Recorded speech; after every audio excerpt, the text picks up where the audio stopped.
Chapter 42, This Self-Introversion. Garasara. Do what thou wilt shall be the whole of the law.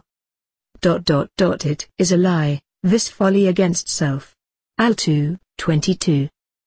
The English is very un-English, and the context hardly helpful. But the meaning is clear enough. The idea is to dismiss, curtly and rudely, the entire body of doctrine which insists on altruism as a condition of spiritual progress. Why do I jump in with this text without warning? Because at the end of my letter on Samasati the dweller of the threshold popped up, and that brings us to the Black Brothers, and the left-hand path, all of which subjects are very generally supposed to depend for origin upon selfishness. This question is one of the most critical in the whole of magical theory, for in one sense it is certainly true that every error without exception is due to exacerbation of the ego. Yet the book of the law flings at us disdainfully, it is a lie, this folly against self. How then? I fear there is nothing for it but to go thoroughly into the whole matter of the self. This may involve some recapitulation, but then didn't the Buddha repeat 3 times every one of those extravagantly verbose paragraphs which give the luckless bhikkhu, timans, not tumans, as Catullus says, permission to have, a, walls, b, roof, c, window, d, door, e, hinge to door, f, fastening to door, g, h, and c.1, no, he didn't. Anyhow, all those ancient conveniences? Self is one of the trickiest words afloat. Skeet gives merely the equivalents, all practically the same in sound, in various Nordic languages. He doesn't say where it comes from, or what it means. I don't know either, bless your heart. Latin and Greek don't help us at all, and when we try Eastern languages, it seems, dimly, to give the idea of the ego, whatever that may be. Or perhaps that combination which is unified by ahamkara, the ego-making faculty. Decidedly not illuminating. One can't use the word as an ordinary noun. Skeet doesn't even label it as such. One can hardly say, Mr. Blenkinsop's self is good, or rheumatic, or gone for a walk. It makes nonsense. Yet philosophy has picked out this hapless tetragrammaton, and made endless mud pies with it. When one says, I fell and hurt myself, it's only a conventional abbreviation. One means my nose, or my elbow, as the case may be. No, I can't conscientiously admit it as a noun. More accurately, my body fell, and I am suffering from the injury thereby caused to my whatever it was. And so what? Oh dear, I am tying ourselves into knots. So what? Army, nothing for it but to plunge head foremost into the hybrid abyss of Blavatsky Bakabak. Brahman, don't confuse with the Brahma of the Trimurti, so many nippies and clippies are but too liable to do, is the macrocosmic negative absolute, when cross-examined, its microcosm is Purusha or Atma. Very near our own Kabbalistic zero, naught in no dimensions, equals infinity, Eku. Then comes Buddhi, which curates, bookmakers, clerks, miners and privy councillors so often mistake for Buddha, the faculty of discrimination. Pretty much like the 0 equals 2 equation in our system. Next, the higher manas, which is Anishkama, as near as a toucher, and the lower manas, which, as every lovely and cutie well knows, is Aruch. The rest of the Hindu system can easily be fitted in. Note, however, the ahamkara, usually translated ego-making faculty, which collects what it can from this dump, and labels it I. There seems not much point in elaborating all this. The Hindu pandit is a whale for swallowing numberless oceans, all swarming with Jonas. He duplicates and discriminates and invents at his own sweet will, in order to get a pretty pattern with 84 or 108 crores of asankyas of lakhs of anythings. We have done enough for honor.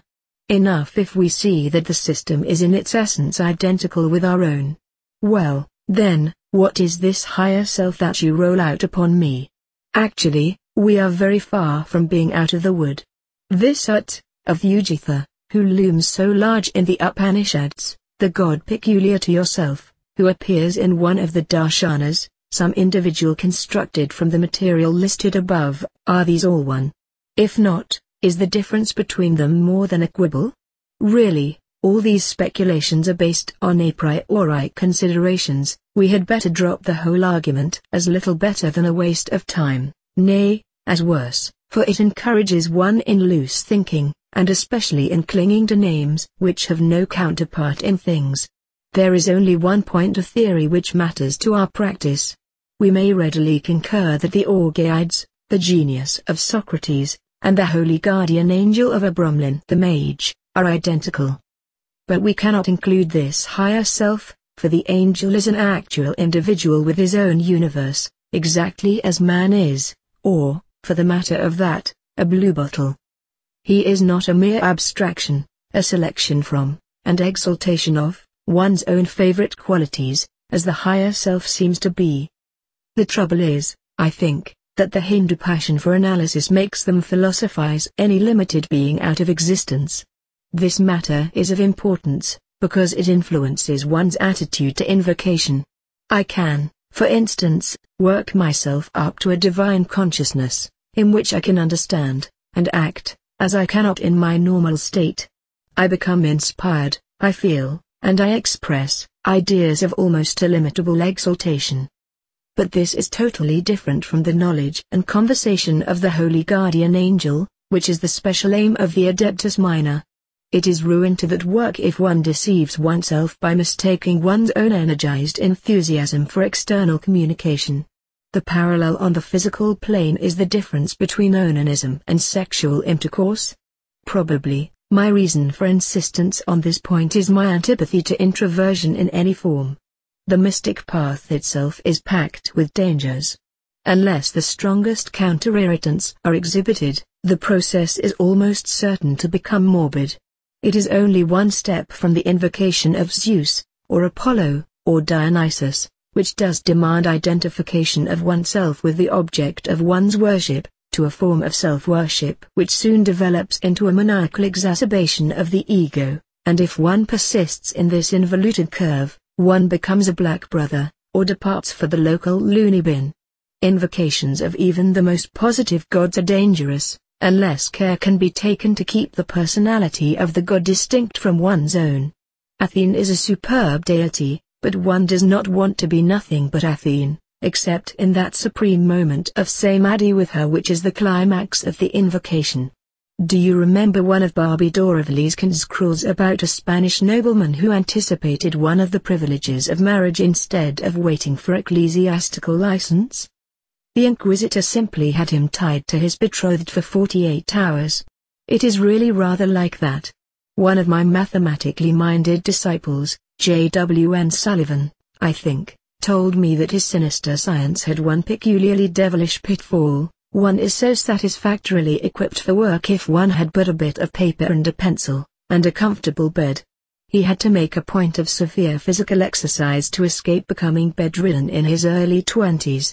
So, even in divine invocation, one should insist on definite communication of knowledge, or whatnot, which is incontestably not one's own.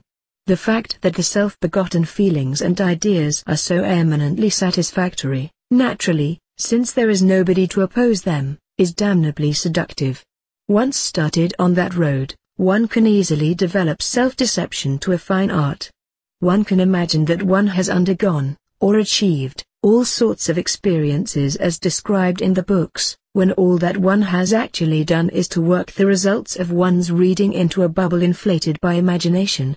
It should be obvious to you that the habit grows on one. Every bad quality, from vanity to laziness, lends most willing aid. One replaces reality more and more continuously by these exciting and flattering reveries, which by this time have no longer any shadow of a claim to be called mystic experiences at all. It is desperately difficult to cure such conditions. The patient resents bitterly every touch of truth, for he feels it, accurately enough, as a thrust to the very core of his being. Parallel with this, in my psychoanalytic practice I have had excellent success with all forms of sexual aberration, with the one exception of masturbation. In these cases, even though I have often been successful in curing the condition, so that the man has been able to carry on with satisfaction to himself and his family the normal functions of a husband, I have never really got rid of the peculiar mental and the moral characteristics which have been, if not implanted, at least encouraged and fostered, by this devastating habit. Now do remember this, it is the guarantee of wholesomeness in any invocation that there should be contact with another. It is better to conjure up the most obnoxious demons from the most noisome pit of hell than to take one's own exhilarations for divine benediction, if only because there was never a demon yet so atrocious as that same old ego. You will discover the truth of these remarks when you approach the frontier of the abyss. Well, now, if that isn't too funny. The text of this stupendous sermon was Al 2:22. I take this verse in its most obvious and ordinary sense. For instance, the following sentence. The exposure of innocence is a lie, for that means clearly enough hypocrisy. So, it is a lie, this folly against self. Only means, to hell with sentimental altruism, with false modesty, with all those most insidious fiends, the sense of guilt, of shame, in a word, the inferiority complex or something very like it. The whole tenor of the Book of the Law, is to this effect. The very test of worth is that one should be aware of it and not afraid to sock the next man on the jaw if he disputes it. Love is the law, love under will. Fraternally, 666, P.S. But what do I mean when I say myself in normal speech? I mean Typhoreth, the human self as determining the identity of the Supreme Triad plus as much ruach as I have succeeded in organizing as extensions of it. Though your supinal triad is in essence identical with mine, your Typhoreth is quite definitely not mine. It is like mine in its nature and many of its sympathies, but your ruach is altogether different from mine in, at a guess 80% of its components. We must add Malkuth as the medium which crystallizes the characters of our respective selves. This is all horribly, hatefully difficult to put into words. There is bound to be misunderstanding, however cleverly I concoct the potion. But we understand pretty well for all that, at least so far as is necessary for most practical purposes.